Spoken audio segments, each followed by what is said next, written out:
चला झालेच आहेत पोहे, खाऊन घ्या लगेच. हा झाले?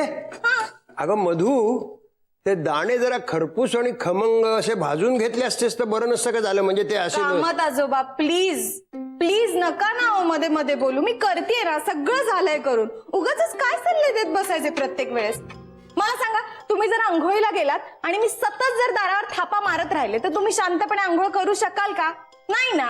तसंच आहे. मधू, तुझ्याशी कसं बोलावं काही कळतच नाही बाबा अगदी. हा मग तेच ना, आपण बोलायचंच नाही. आपण शांतपणे तिकडे जाऊन बसायचं. मी हे पोहे वाढते, तुम्हाला आणून देते, ते खायचे आणि बोला बोला बोला. ते पोहे खायचे आणि घरी कटायचं. नाही नाही, तू बोल. तुझ्या तोंडाला हात कोण देणार बाबा? मी असं काही बोलेल काय नाही, तू बोल. आजोबा तू दे पोहे, दे ते काय असतील ते दे. ए मधू, तुला थोडं त्रास देतोय. अगं काय झालंय, धनाची तब्येत एकदम जरा डाऊन झाली आहे. त्यामुळे आज जर तू स्वयंपाकाचं बघू शकलीस तर. नाही, मला माहिती तुला त्रास होईल, पण प्लीज तेवढं. हो ठीक आहे. अरे जयेश दादा, काहीच प्रॉब्लेम नाही. वा, किती शहाण्या मुलीसारखं बोलतेस ग तू मधू. हे कसं काय एकदम तुझ्यात हा बदल झाला? तिला मी वळणावर आणले सारखं बोलून बोलून बोलून, म्हणून आजचा दिवस दिसतोय तुम्हाला. Credit goes to me. झालं, बोललात परत. अहो पण तुम्ही करा की कौतुक तिचं. तुम्ही सांगितलं की सगळं ठीक आहे, पण ती करतीये ना. म्हणा की मग तसं केलं म्हणून. काय ग मधू? बघ ना, सतत आपलं. हा बोल सागऱ्या. सागऱ्या? कोणाला म्हणते सागऱ्या? त्या सायंटिस्टला? अगं तो आम्ही त्याला सागऱ्या म्हणतो का? आमचा मित्र आहे. तू असं बरोबर नाही. अरे मित्र आहे तो माझा, पण आता मैत्री झाली आहे ना आमची. मग काय? हा बोल. नाही नाही, तुला नाही. बोल बोल बोल. ए बरं ऐक ना, तू घरातून निघताना प्लीज आवळा सुपारी घेऊन ठेवशील माझ्यासाठी. अगं त्या सायंटिस्टला तू अशी कामं काय लावते सगळं? जयेश दादा प्लीज, आम्ही बघू ना. तू माझा मित्र पण आहे, नुसता सायंटिस्ट नाहीये. हा अरे नाही, तुला नाही जयेश दादा मध्ये पण. हा तर प्लीज आवळा सुपारी घे ना. मला कदाचित लागू शकते, मला गाडीत मळमळतं कारण. हा अरे हो, झालीये सगळी तयारी. तू ये तर, तुझ्यासाठी डबा भरणार आहे आता मी. हा लवकर ये, भेटू मग. बाय. या बाय.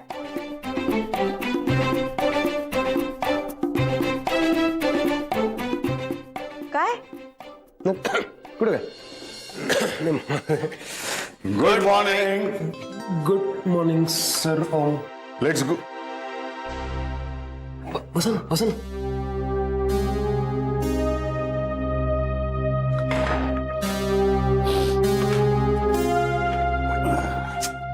पोहे दे ना. तसं काय होणार आहे? आम्हाला अख्खा प्रवास एकत्र करायचा आहे.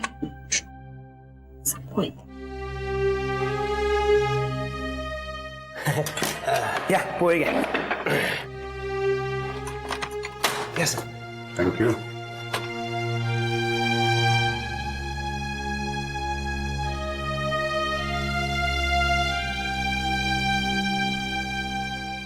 काल अजित, रात्री झोप लागली का? नाही म्हणजे या भागात सध्या डास खूप झालेत रे. नो इश्यूज काका. हो ना. मस्त झोप लागली. तू पण मुंबईला जाणार आहेस का? हो. काही विशेष?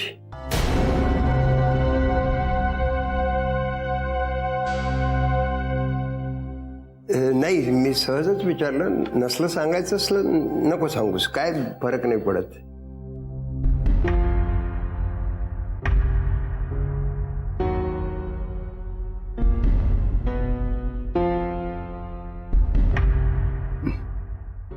सांगतो ना काका. माझा डिवोर्स होतोय.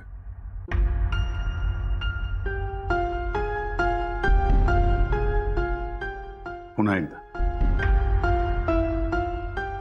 रुचिकानं, म्हणजे माझ्या सध्याच्या बायकोनं, तिकडे डिवोर्स प्रोसिडिंग्स फाईल केलंय. एक मुंबईतली लिगल फर्म आहे ज्यांचा युएसच्या फर्मशी टायअप आहे. म्हणजे ते लोक माझ्याकरता वकील अपॉइंट करणार आहेत. So let's see. वडील कुठे? ओम, अरे हे काय आहे? हे नाही दत्ता भाऊ.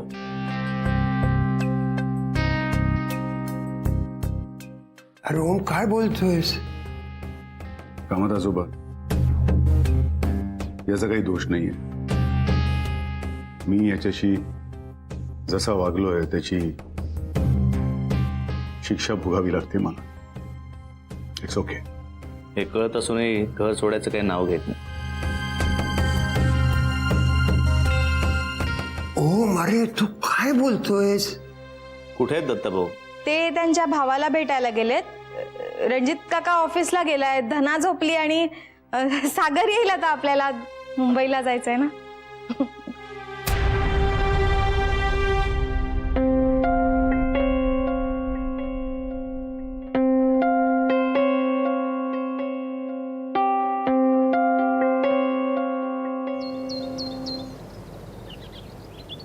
हा मधू, अगं कुठे आहेस?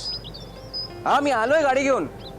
हा अगं हॅलो, लवकर ये अरे इकडे. असं काय करतोस? अगं कुठे आलोय. आहेस? इकडे थांबलोय मी केव्हापासून. आलो, आम्ही तयार होतो सगळे. तुझ्यासाठी डबा भरत होते. हाँ चलो चलो जल्दी चलो. वाह, Good morning. वो अतुल कुमार तुम्हारी राह देख रहा होगा हिंदी में. बापरे. बर सागर, ऐक ना, आपण अजिबात घाई करायची नाही. हा मस्त 120, 130, 120, 130, 140. त्यांनी जायचं असेल तर तुम्ही दोघं जा, कळलं ना? आम्ही जातो दोघं जण एशिया 2x2 ने. कोण आम्ही दोघं? तू आणि तुझे बाबा? Shut up. ओके, मी आणि माझा मित्र सागर आम्ही दोघं जाऊ, कळलं ना? अच्छा. हा, ही जरा आगाऊ झालीये, डोक्यावर परिणाम झाला हिच्या. तुमच्या बायोमेडिसिन मध्ये काही औषध आहे का रे डोक्यात न जाण्यासाठी? मी एक हिला देऊ आणि एक त्याला. निघायचं? हे बघा गाडी हळू चालवा. अहो कामत आजोबा ड्रायव्हर आहे, हा थोडीच चालवणार आहे. अरे मग ते ड्रायव्हरला सांगा गाडी हळू चालवा. 120, 130 काय चाललंय या मुलीचं? मी निघतो पुढे. चला. अच्छा अच्छा अच्छा. हा बोल ईशा. बाय काका. हो हो निघालोय. नाही आहे ना, ही सगळी तुमचीच कृपा आहे ना.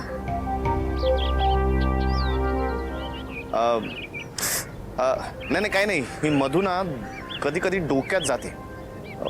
बहुतेक मला काही नाही, मी करतो नंतर तुला फोन. हा बाय.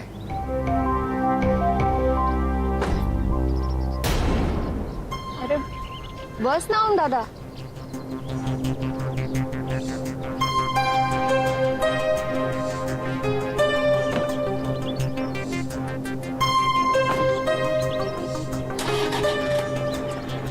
ड्रायव्हर एसी लावा. थांबा थोड्या नको, थोड्या वेळाने लाव.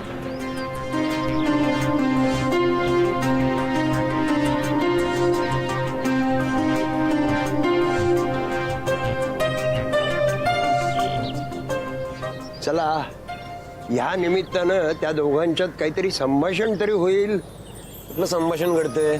बसायला मागत नव्हते ओम भाऊ त्यांच्या शेजारी, पुढे जाऊन बसले. भांडण नाही झालं म्हणजे मिळवली. अरे नाही भांडत. ओमच्या डोक्यामध्ये किती कामं आहेत, किती विचार आहेत माहितीये का तुला?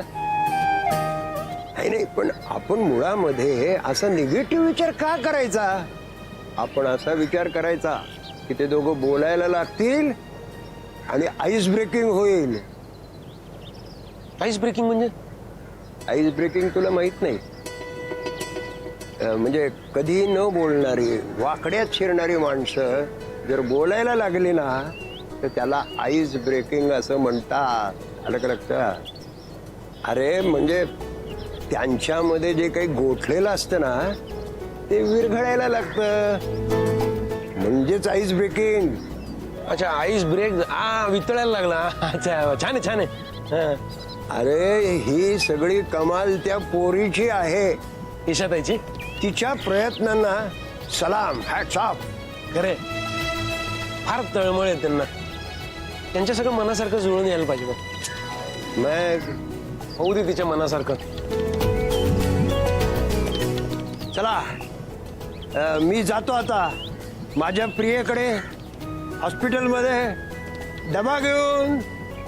प्रिये डबा.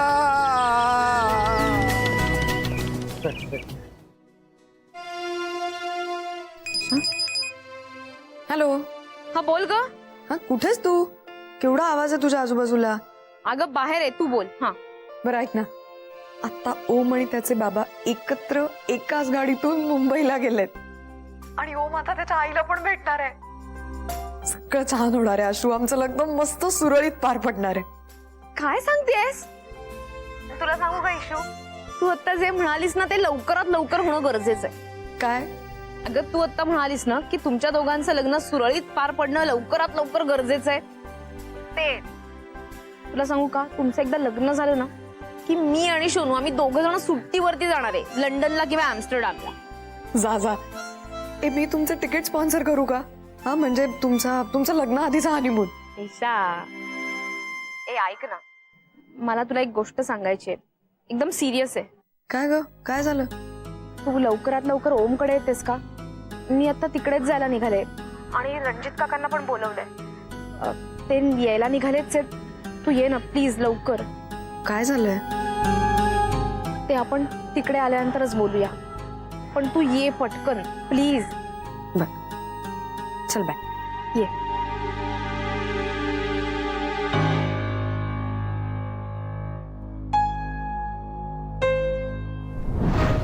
ईशा, तुझं बोलणं झालंय का तिच्याशी? हो झालंय, मला म्हणाली ते 10 मिनिटात पोहोचते म्हणून. फोन लावतेस का? मी करते फोन तिला. काय झालंय, तुम्हाला काही बोललीये का नेमकं? आय होप काही वाईट बातमी नसेल. पण मला सांगता का काहीतरी क्लिअरली? काय ना, उत्कंठात आणण्यात तुम्हा सिनेमावाल्यांचा कुणी हातच नाही धरू शकत. ही आले. अगं कुठेस तू? किती वेळ? Sorry, very sorry. काय झालंय? रणजित काका, तुमचा डाऊट खरा ठरलाय. दत्ताराम काकांना फसवले ते त्यांच्या भावानेच. त्यांच्याचमुळे त्यांना जेलमध्ये जायला लागलं. म्हणजे आम्हाला हे सगळं कळलं ते सोनूच्या घरात झालेल्या भांडणांमुळे. सोनूचे वडील म्हणजे दत्ताराम काकांचे भाऊ त्यांचं घर विकायला निघालेत आणि मग त्या भांडणानंतर आम्ही दोघांनी थोडा शोध घेतला तेव्हा आम्हाला असं कळलं की दत्ताराम काकांना G420 खाली जेल झाली. त्याला कारण त्यांचे स्वतःचे सख्खे भाऊ शांताराम आणि त्यांचा जुना सहकारी राजा गावित. त्यांच्या कारस्थानामुळे दत्ताराम काकांना जेलमध्ये जायला लागलं.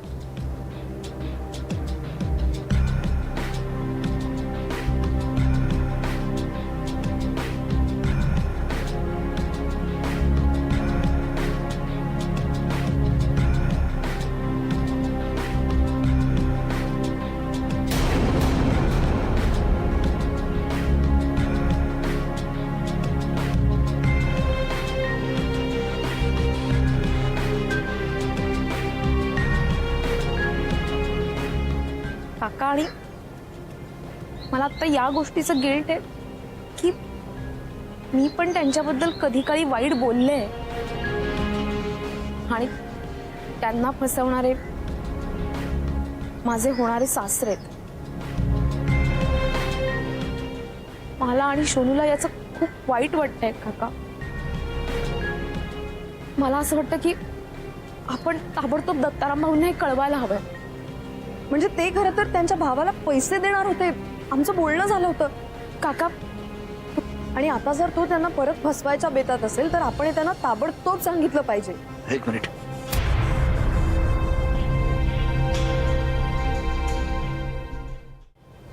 ए आलं मार जरा म्हणा.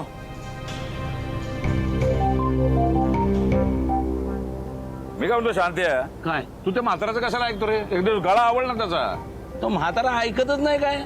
आता सिद्धूला आपल्या क्रिकेट केवढं आवडतं, जरा त्यानं आवाज वाढवला का म्हातारा आलंच कोकलत. एक काम कर, पुढच्या वेळा आपला टीव्ही लावला ना या आईला मोठ्यानं लावायचं.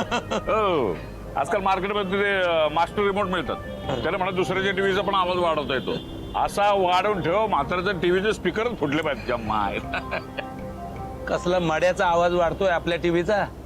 1940चा टीव्ही आहे तो, चालू झाला तरी बस. एवढंच होय. नवीन घेऊन टाकू ना, ती LED 32 का काय म्हणतात ते. LED 32 मग घेऊन टाकू नवीन. आहे काय नाही काय. एक मिनिट हा बाबा. रंजा, हा बोल रंजा. दादा भाऊ कुठे आहे तुम्ही? ते काय आमचे शांताराम भाऊ आलेत ना, धाकले भाऊ, त्यांच्याबरोबर चहा पीत बसलोय टपरीवर. का रे? त्यांच्या बरोबरच आहे. त्यांना इथे बोलवा. हा भावाला पण हो चालेल. हा भाऊ, भाऊ जरा घरी येता का? अर्जंट काम आहे. काय रे, काय विशेष? हा, तुमचा भाऊ आलाय ना, त्यांना परस्पर कसं पाठवता, घरी घेऊन या ना. त्याला आपण बर बर बर, घेऊन येतो त्याला. सांगते ओमच्या घरचं बोलवणार आहे, जर जाऊन येऊ आपण. चल. नाही नाही, नको नको, माझी गाडी चुकेल, मी नाही येत. अरे चल, किती आईला बोलवतात एवढं तर. बरं नको, रडू नको. ए रंजा, अरे त्याला परतीची गाडी पकडायची बाबा.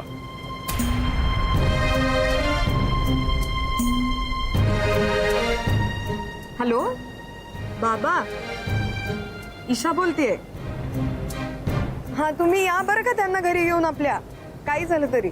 अगं नाही बाई, काय झालंय, त्याच्या परतीची गाडी आहे ती पकडायची आहे त्याला, तो नाही म्हणतोय. बाबा मी सांगतेय तुम्हाला, काही झालं तरी त्यांना इथं घेऊन या. हा मी वाट बघते. बर बाई, आता सुनबाईचा आदेश म्हणलो काय तोडता येतोय काय आम्हाला? येतो येतो, घेऊन येतो मी त्याला. चल चल, सुनबाईचा आदेश आहे का, नाही म्हणलं तू जोड्याने मारेल. येतात.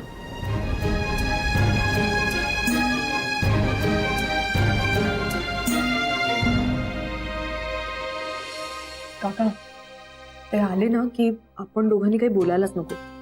अश्विनीच त्यांची सगळी कुंडली बाहेर काढे.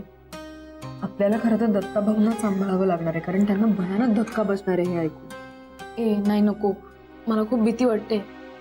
नाही, काय झालं तरी ते माझे होणारे सासरे आहेत ना, नको. अरे हो, म्हणजे हिरा बघितल्यानंतर त्यांना संशय यायला नको. रंजा, ए धना, आज हो हो मी बोलावते तुला. ए अरे बस की, उभं का, आपलंच घर आहे, बस. त्याला घरातले गेले कुठं सगळे? रंजा, अरे आलात तुम्ही? सॉरी, आम्ही आत होतो ना, आम्हाला कळलंच नाही कधी आलात ते.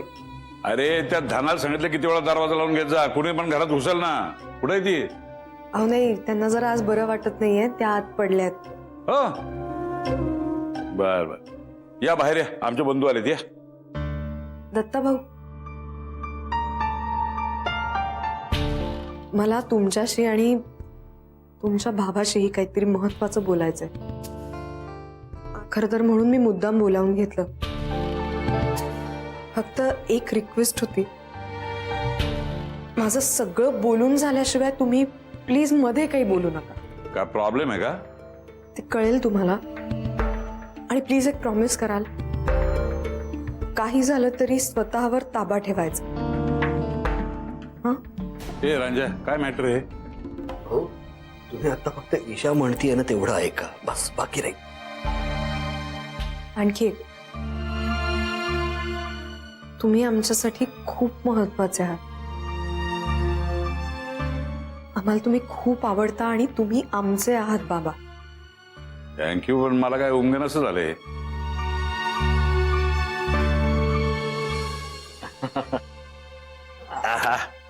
बस रंजा, बस. या चाय घे. आज तुझी ओळख करून देतो.